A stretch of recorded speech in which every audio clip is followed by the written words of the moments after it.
राक्षसा नैनाङ्का द्वैद्युतानला वृषमयात्मजा विश्वतो भयात् ऋषभते वयं रक्षितामुः न खलु गोपिकानन्दनो भवान् अखिल देहिनामन्तरात्मदृक् विखलसार्थितो विश्वगुप्तये सखौ देव्यान् सात्वतां कुले विरचिता भयं वृष्णिधूर्यते चरणमीयुषां संसृतेर्भया करसरोरुहं कान्तकामदं शिरसि देहिना श्रीकराग्रहं व्रजजनातिहन् वीरयोषितां निजजनस्मया ध्वंसनस्मिता भज सखे भव किङ्करी स्मनो जलरुहाननं चारुदर्शया प्रणतदेहिनां पापकर्षणं तृणचरानुगं श्रीनिकेतनं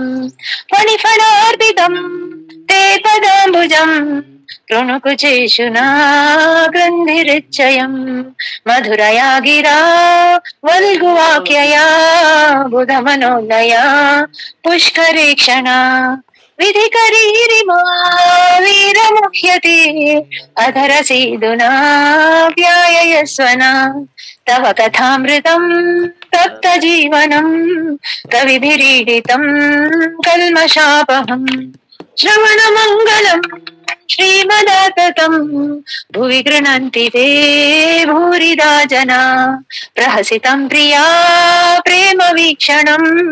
विहरणं च ते ध्यानमङ्गलम् रहसि संविदो यारदि स्पृशा कुहकनो मना क्षोभयन्ति चलसि यद्व्रजा चारयन् पशु नलिन सुन्दरं नाथ ते पदम् शिलतृणाकुरे सीदति दिना कलिलतां मना कान्त गच्छति दिन परीक्षये नीलकुन्तले वनरुहाननं बिभ्रदावृतं घनरजस्वलं दर्शयन् मुहुर् मनसि न स्मरं प्रीरयच्छसि प्रणतकामदं पद्मजार्चितं धरणिमण्डनं ध्येयमापदि चरणपङ्कजं शन्तमं च ते रमणनास्तनेष्वर्पयादिहन् सुरतवर्धनं शोकनाशनं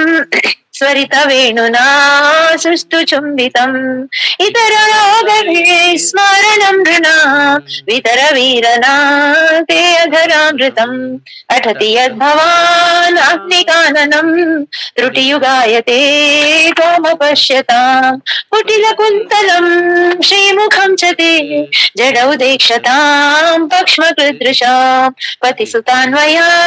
भ्रातृबान्धवान् अतिविलङ्घ्यते अन्त्यच्युतागता गतिविधस्तवोद्गीतमोहिता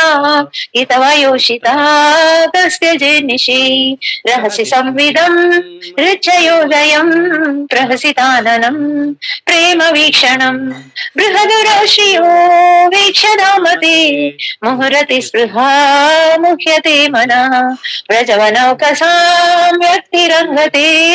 वृजनहन्त्यलं विश्वमङ्गलम् त्यजमनाक्षना त्वत्स्पृहात्मनां स्वजनहृद्रजां यन्निषूदनम् यत्ते सुजात चरणामुरुहंसनेषु